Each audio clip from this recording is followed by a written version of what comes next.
Hello friends, स्वागत है इस चैनल पर। आज की इस वीडियो में हम लोग देखने वाले हैं, कल हम लोग जो था प्रश्न 35 तक का डिस्कशन कर लिए हैं। चलिए नेक्स्ट प्रश्नों को देखते हैं और उनका जवाब जानते हैं और उनके बारे में अच्छे से व्याख्या करते हैं। यही व्याख्या जो है आपको 2024 के एग्जाम में फ़ायदा करेगा, ठीक है। इनसे बहुत सारे प्रश्न देखने को भी मिलेगा इन व्याख्याओं से, तो चलिए ध्यान से सुनिए। प्रश्न पूछा गया है कि भारत में जनगणना का महान विभाजक वर्ष है, तो इसका जो राइट आंसर होगा 1921 होगा। देखिए, जनगणना का महान विभाजक वर्ष, इसका मतलब क्या होता है? तो देखिए, एक स्थिति ऐसी है भारत में उत्पन्न हुई थी, भारत के इतिहास में 1911 से 1921 के बीच क्या हुआ था कि हमारे भारत की जो जनसंख्या वृद्धि थी वो ऋणात्मक हो चुकी थी, ठीक है। ऋणात्मक हो चुकी थी कि जिसका कारण यह था कि उस समय भारत में अकाल और महामारी की स्थिति उत्पन्न हो चुकी थी, प्लेग आ चुका था, जिसके कारण भारत में जनसंख्या वृद्धि दर ऋणात्मक हो चुकी थी। और जैसे ही 1921 के बाद क्या होती है, 1921 के बाद जो है फिर क्या होता है कि भारत की जनसंख्या वृद्धि दर प्रारंभ हो जाता है और जनसंख्या में तीव्रता गति से वृद्धि होना शुरू हो जाता है। उसके बाद सन 1921 को ही जो है जनसंख्या के इतिहास में महान विभाजक वर्ष के रूप में जाना जाता है, ठीक है। जनसंख्या के इतिहास में सन 1921 को महान विभाजक वर्ष के रूप में जाना जाता है, याद रखिएगा। चलिए अगला प्रश्न देखिए। प्रश्न पूछा गया है कि परिसंचरण की धमनियाँ संबंधित है। तो फ्रेंड्स याद रखिएगा, सड़कों या रेल मार्गों, जल मार्गों के जाल को अधिकतर हम लोग परिसंचरण के धमनियाँ के रूप में जानते हैं, ठीक है। सड़कों, रेल मार्गों और जल मार्गों के जाल को अधिकतर हम लोग परिसंचरण के धमनियाँ के रूप में जानते हैं, ठीक है। तो इसका राइट आंसर क्या होगा फ्रेंड्स? इनमें से सभी होगा, यानी सड़क मार्ग, रेल मार्ग और जल मार्ग से संबंधित है। अगला फ्रेंड्स देखिए, प्रश्न पूछा गया है कि मानव भूगोल के संस्थापक किसे माना जाता है। तो आप लोग जानते हैं फ्रेंड्स कि मानव भूगोल के जो संस्थापक है वो से फ्रेडरिक रेटजेल को माना जाता है। फ्रेडरिक रेटजेल को मानव भूगोल का वास्तविक जन्मदाता भी माना जाता है, याद रखिएगा। अगर पूछा जाए कि आधुनिक भूगोल के जनक किसे माना जाता है, तो हमबोल्ट और रीटर को जो है आधुनिक भूगोल का जनक माना जाता है। उसके बाद पूछा जाए कि भूगोल के जनक किसे माना जाता है, तो हेकेटियस को माना जाता है, याद रखिएगा। हेकेटियस को भूगोल का जनक माना जाता है और इरेटोस्थनीज को भूगोल शब्द के जन्मदाता माना जाता है, ठीक है। ये याद रखिएगा, ठीक है। और व्यवस्थित भूगोल के भी जनक पूछा जाए तो इरेटोस्थनीज को माना जाता है, ठीक है। चलिए नेक्स्ट प्रश्न है। प्रश्न पूछा गया है कि मात्रात्मक क्रांति संबंधित है। तो देखिए फ्रेंड्स, मात्रात्मक जो क्रांति संबंधित है, आप लोग जानते हैं मानव भूगोल और भौतिक भूगोल दोनों से संबंधित है, तो इसका राइट आंसर क्या होगा? सी होगा, ठीक है। ए और बी दोनों। अगला प्रश्न पूछा गया है कि विश्व में जनसंख्या की दृष्टि से भारत का स्थान कौन सा है। तो आप लोग जानते हैं कि विश्व में जनसंख्या की दृष्टि से भारत का स्थान दूसरा है। पहला स्थान पूछा जाए तो किसका है फ्रेंड्स? तो आप लोग जानते हैं चीन का है। अगर पूछा जाए कि भारत में सबसे अधिक जनसंख्या वाला राज्य कौन सा है, तो आप लोग जानते हैं उत्तर प्रदेश है। और आप लोग जानते हैं भारत में सबसे कम जनसंख्या वाला राज्य कौन सा है, तो आप लोग जानते हैं सिक्किम है, ठीक है। याद रखिएगा। चलिए हम लोग नेक्स्ट प्रश्न देखते हैं। देखिए प्रश्न पूछा गया है, प्रवासी जो नए स्थान पर जाते हैं डैश कहलाते हैं। तो आप लोग जानते हैं प्रवासी जो नए स्थान पर जाते हैं वो अप्रवासी कहलाते हैं, अप्रवासी कहलाते हैं, ठीक है, अप्रवासी कहलाते हैं। अगला प्रश्न पूछा गया है कि विश्व में जनसंख्या का कितना प्रतिशत भाग जो है एशिया में निवास करता है। तो आप लोग जानते हैं विश्व में जनसंख्या का कितना प्रतिशत भाग एशिया में निवास करता है, तो 60% भाग जो है एशिया में निवास करता है। चलिए हम लोग नेक्स्ट देखते हैं। देखिए अगला प्रश्न पूछा गया है कि निम्न में से कौन खनन नगर नहीं है। बताना है इन चारों शहरों में से, क्षेत्रों में से कि कौन खनन नगर नहीं है। आप लोग जानते हैं कि झारखंड का झरिया जो है ये खनन नगर है, जो कि कोयला के लिए प्रसिद्ध है और भारत में सबसे अधिक कोयले का उत्पादन करता है झारखंड का झरिया। आप लोग जानते हैं झारखंड का ही रानीगंज है जो कि कोयले के लिए प्रसिद्ध है, ठीक है, कोयला उत्पादन के लिए प्रसिद्ध है। आप लोग जानते हैं झारखंड का कौन कौन सा क्षेत्र कोयला के लिए प्रसिद्ध है। तो आप लोग जानते हैं रानीगंज, झरिया, बोकारो, धनबाद, ये जितने भी ज़िले हैं झारखंड के, ये किसके लिए प्रसिद्ध हैं? तो कोयला उत्पादन के लिए प्रसिद्ध हैं। आप लोग ये भी जानते हैं कि खेतरी जो है राजस्थान का खेतरी, जो कि झुंझुनू जिला में स्थित है, अलवर और झुंझुनू, ये दोनों जो जिला है वो किसके लिए प्रसिद्ध है? वो तांबा के लिए प्रसिद्ध है। तो खेतड़ी भी जो है ये तांबा के लिए प्रसिद्ध है, ये भी एक खनन नगर है। लेकिन पटना में किसी प्रकार का खनिज हमें नहीं मिलता है, तो ये खनन नगर नहीं होगा। तो इसका राइट आंसर क्या होगा? पटना होगा। अगला प्रश्न देखिए पूछा है कि सिंगरैनी जो है राज राजधानी नगर है, खनन नगर है, पर्यटक नगर है, या इनमें से कोई नहीं। तो देखिए फ्रेंड्स, सिंगरैनी जो है ये तेलंगाना का एक क्षेत्र है और जो कि कोयला के लिए प्रसिद्ध है। तो ये एक खनन नगर है। ठीक है, किसके लिए प्रसिद्ध है? सिंगरैनी कोयला के लिए प्रसिद्ध है और जो कि तेलंगाना में है। याद रखिएगा सिंगरैनी और एक होता है सिंगरौली। अगर सिंगरौली फ्रेंड्स पूछा जाए तो याद रखिएगा सिंगरौली जो है ये मध्य प्रदेश में पड़ता है और किसके लिए प्रसिद्ध है सिंगरौली? तो ये कोयला के लिए प्रसिद्ध है। ठीक है, सिंगरौली जो है मध्य प्रदेश में पड़ता है और किसके लिए प्रसिद्ध है? तो कोयला के लिए प्रसिद्ध है। चलिए हम लोग नेक्स्ट देखते हैं। देखिए प्रश्न पूछा गया है कि रबी फसल की बुआई कब होती है? तो आप लोग जानते हैं कि रबी फसल की बुआई जो होती है अक्टूबर नवंबर में होती है तथा मार्च अप्रैल में काट ली जाती है। अगर पूछा जाए कि रबी फसल के अंतर्गत कौन कौन सी फसल आती है, तो आप लोग याद रखिएगा चना रबी फसल के अंतर्गत ही आता है, सरसों भी रबी फसल के अंतर्गत ही आता है, मटर भी रबी फसल के अंतर्गत ही आता है और गेहूं भी रबी फसल के अंतर्गत ही आता है। ठीक है, ये सारी चीज़ें याद रखिएगा। मूली भी रबी फसल के अंतर्गत ही आता है। ठीक है, तो जो जो महत्वपूर्ण है वो आप लोग याद रखिएगा। चना भी रबी फसल है, सरसों भी रबी फसल है, मूली भी रबी फसल है, मटर भी रबी फसल है और गेहूँ भी रबी फसल है। अगला देखिए पूछा गया है कि गेहूँ फसल का उदाहरण है। तो आप लोग जानते हैं गेहूँ रबी फसल का उदाहरण है। खरीफ फसल के बारे में आप लोग जानते हैं इसे जून जुलाई में बोया जाता है तथा इसे सितंबर अक्टूबर में काट लिया जाता है। जायद फसल के बारे में आप लोग जानते हैं इसे गर्मी के मौसम में बोया जाता है, इसे गर्मा फसल के भी नाम से जाना जाता है। तो आप लोग याद रखिएगा कि गेहूँ फसल जो है डेंस का उदाहरण है। तो आप लोग रबी फसल याद रखिएगा कि रबी फसल का ये उदाहरण है। अगला देखिए 47 नंबर प्रश्न पूछा है कि चावल उत्पादन में अग्रणी राज्य है। तो आप लोग जानते हैं फ्रेंड्स कि चावल उत्पादन में जो अग्रणी राज्य है वो पश्चिम बंगाल है। भारत में सबसे ज़्यादा चावल का उत्पादन कौन करता है? तो पश्चिम बंगाल ही करता है। याद रखिएगा चावल का जो 3 किस्म पश्चिम बंगाल में उपजाई जाती है उसका नाम जो है ओस, अमन, बोरो। ओस, अमन, बोरो जो चावल की किस्में हैं उसे उसे पश्चिम बंगाल में उपजाई जाती है और भारत में सबसे अधिक चावल का उत्पादन पश्चिम बंगाल में ही किया जाता है। याद रखिएगा कि केरल जो है सब भारत में सबसे ज़्यादा रबर का उत्पादन करता है और महाराष्ट्र जो है याद रखिएगा कि ज्वार का उत्पादन सबसे अधिक करता है। ठीक है, चलिए हम लोग नेक्स्ट देखते हैं। पूछा गया है कि कपास उत्पादन में अग्रणी राज्य है। तो आप लोग जानते हैं फ्रेंड्स कि कपास का उत्पादन भारत में सबसे ज़्यादा गुजरात में होता है और कपास के लिए जो सबसे उपयुक्त मिट्टी होती है काली मिट्टी होती है और काली मिट्टी को ही कपासीय मिट्टी के नाम से भी जाना जाता है। याद रखिएगा कि कपास से ही सूती वस्त्र तैयार किया जाता है और भारत में सूती वस्त्रों की महानगरी पूछा जाए तो महाराष्ट्र के मुंबई याद रखिएगा। चलिए हम लोग नेक्स्ट देखते हैं। एक और प्रश्न याद रखिएगा कि कपास के लिए 210 दिनों तक पाला रहित स्थान हमें चाहिए। कितना चाहिए? तो 210 दिनों तक पाला रहित स्थान होना चाहिए। ठीक है, और कपास याद रखिएगा 1 साल की जो है फसल होती है और कपास जो है एक खड़ी फसल का उदाहरण है। अगला याद रखिएगा फ्रेंड्स, पूछा गया है कि निम्न में से किसमें टैनिन पाई जाती है?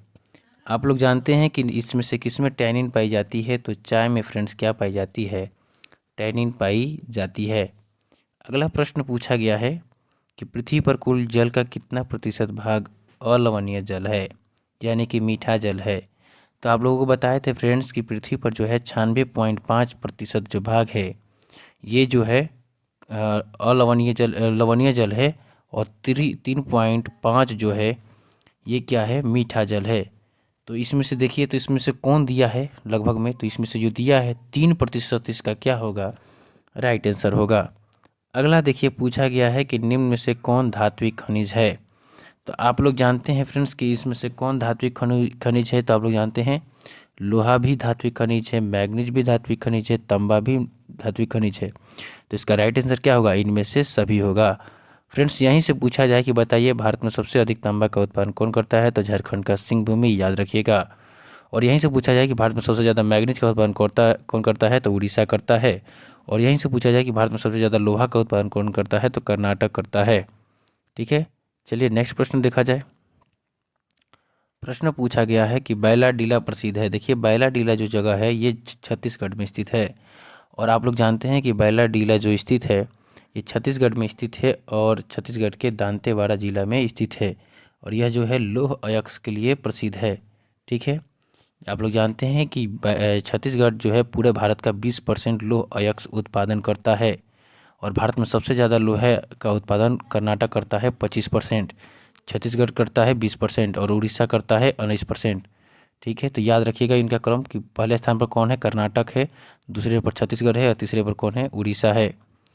अगला प्रश्न पूछा गया है कि गुरु महिसानी की खान किस खनिज से संबंधित है। तो आप लोग जानते हैं गुरु महिसानी हो या बादाम की पहाड़ी हो, ये उड़ीसा राज्य में स्थित है और किसके लिए प्रसिद्ध है फ्रेंड्स, ये लौह अयस्क के लिए प्रसिद्ध है ये दोनों क्षेत्र।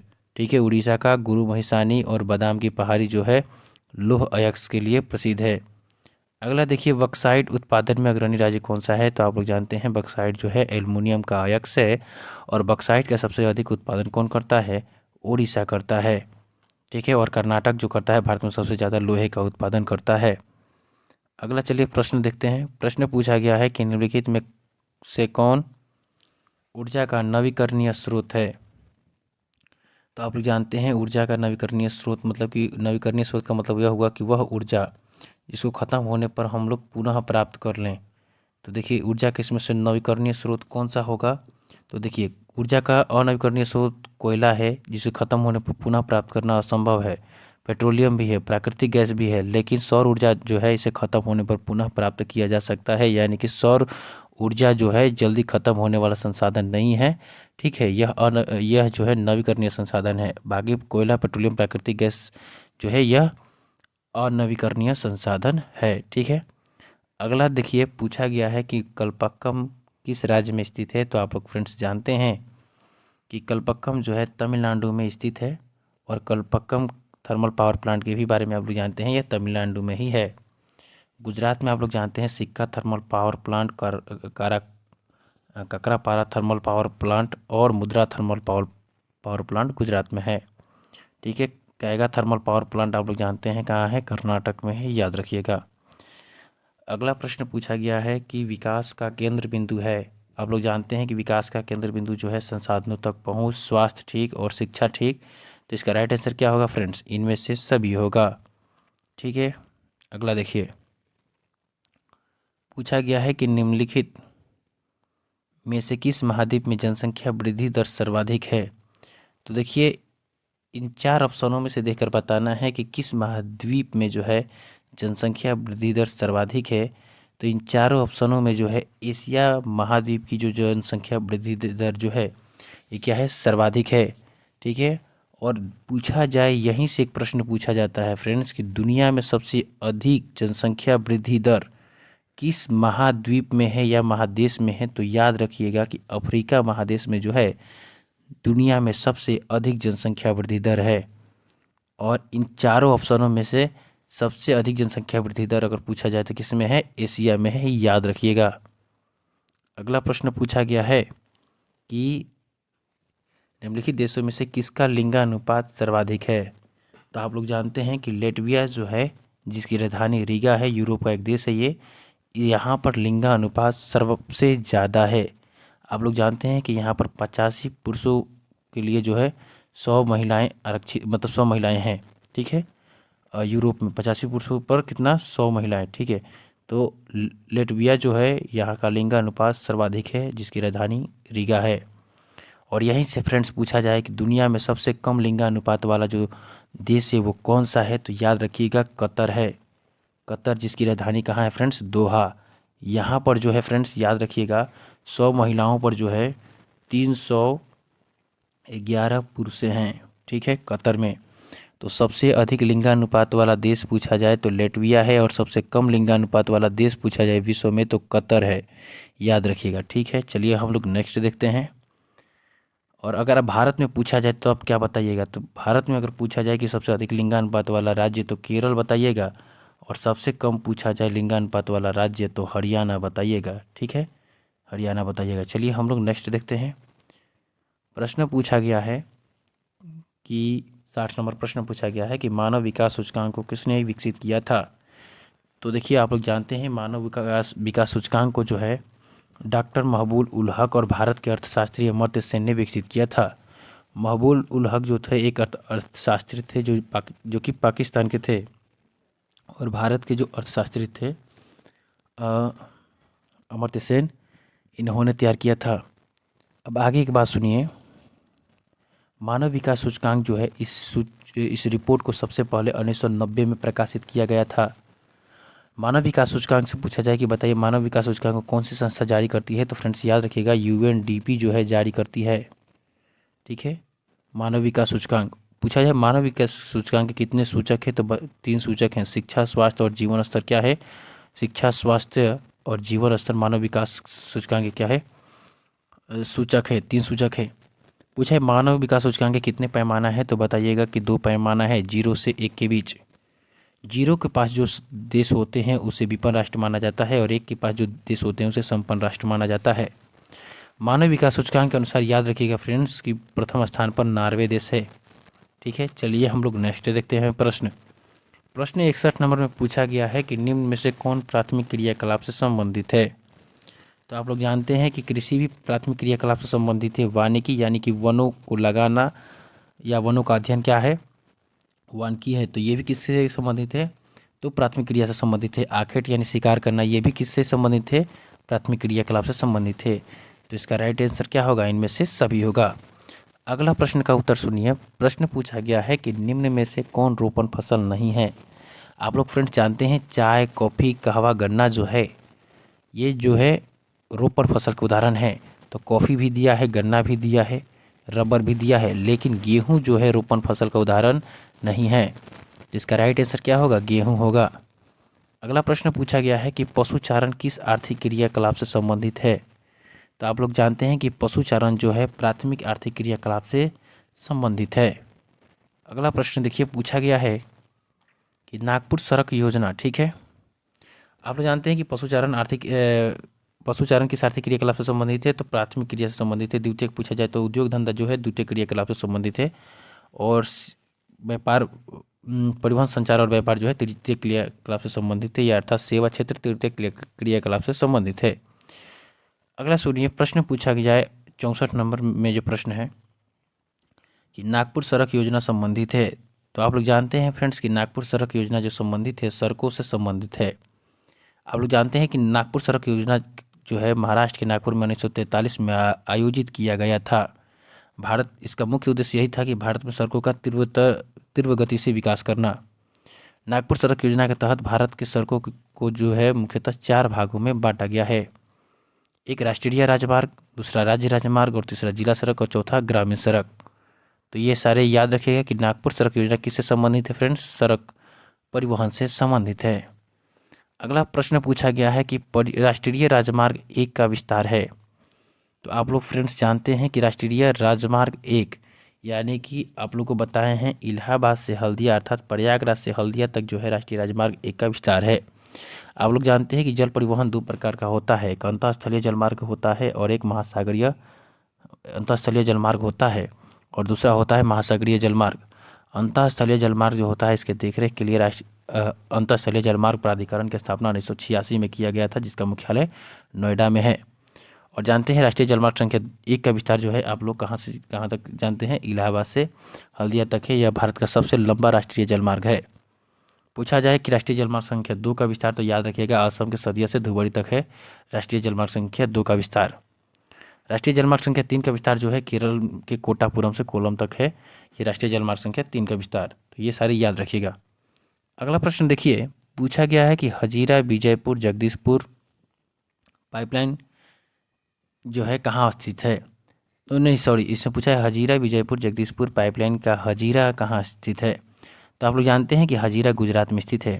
देखिए हजीरा विजयपुर जगदीशपुर जो पाइपलाइन है इससे प्राकृतिक गैस का क्या किया जाता है? परिवहन किया जाता है। इससे प्राकृतिक गैस का परिवहन किया जाता है।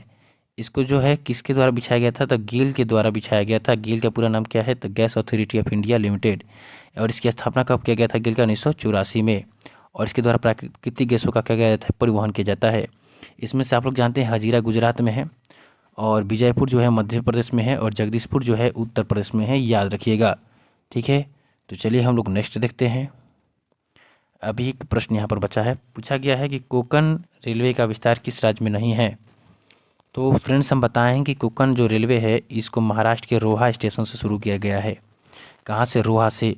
और गोवा होते हुए इसे कर्नाटक के मंगलौर तक लेके गया है। कहाँ तक? कर्नाटक के मंगलौर तक गया है। तो आप लोग जानते हैं कि ये महाराष्ट्र में से भी गया है, गोवा से भी गया है, कर्नाटक से भी गया है। ठीक है, लेकिन गुजरात से नहीं गया है। तो इसका राइट आंसर क्या होगा? गुजरात। याद रखिएगा फ्रेंड्स, कोंकण रेलवे का जो है कुल लंबाई जो है 760 किलोमीटर है, जो कि पश्चिमी पर्वतीय क्षेत्रों में पश्चिमी घाट पर्वत श्रेणियों में इसका विकास किया गया है। ठीक है, याद रखिएगा। चलिए हम लोग नेक्स्ट देखते हैं। अगला पूछा गया है कि भारतीय रेलवे की स्थापना हुई। तो देखिए, भारतीय रेलवे के बारे में आप लोग जानते भी हैं कि भारतीय जो रेलवे की स्थापना हुई थी 16 अप्रैल 1853 को, तब भारत में पहली बार रेलगाड़ी चलाई गई थी। तो इसकी स्थापना कब हुई थी? 1853 में ही हुई थी। पहली बार जो रेलगाड़ी चलाई गई थी मुंबई से थाने तक चलाई गई थी। लगभग कितने किलोमीटर चलाई गई थी फ्रेंड्स? तो आप लोग जानते हैं 34 किलोमीटर जो है चलाई गई थी। आप लोग जानते हैं इनसेट के बारे में। इनसेट जो है इसका पूरा नाम जो है इंडियन नेशनल सैटेलाइट होता है। और इनसेट का संबंध किससे है? उपग्रह संचार से है। इनसेट का संबंध किससे है? उपग्रह संचार से है। अगला फ्रेंड्स पूछा गया है कि भारत का सबसे बड़ा बंदरगाह कौन सा है। तो आप लोग ये भी जानते हैं कि भारत का सबसे बड़ा बंदरगाह मुंबई बंदरगाह है। और आप लोग ये भी जानते हैं कि पारादीप जो बंदरगाह है यह उड़ीसा में है। और आप लोग ये भी जानते हैं कि हल्दिया जो बंदरगाह है भारत के पश्चिम बंगाल में है। कोलकाता नदी सॉरी हल्दिया जो है पश्चिम बंगाल में है। और हल्दिया जो है ये जो है हुगली नदी के नहीं, हल्दिया जो है ये बंदरगाह जो है ये पश्चिम बंगाल में है। और कलकत्ता जो है वो हुगली नदी के किनारे स्थित है। अगला याद रखिएगा, चेन्नई बंदरगाह जो है ये तमिलनाडु में है। तो यहाँ पूछा क्या गया था कि भारत का सबसे बड़ा बंदरगाह, तो याद रखिएगा मुंबई बंदरगाह जो है भारत का सबसे बड़ा बंदरगाह है। तो आज के लिए रहने देते हैं इतना ही। फिर नेक्स्ट जो है प्रैक्टिस सेट का हम तैयारी करते हैं। तो उसके लिए हम तैयारी करते हैं। आप लोग क्या करें कि अभी जो है जितना प्रश्न कराए हैं इसको लिख लें और इसको अच्छे से याद कर लें। ठीक है।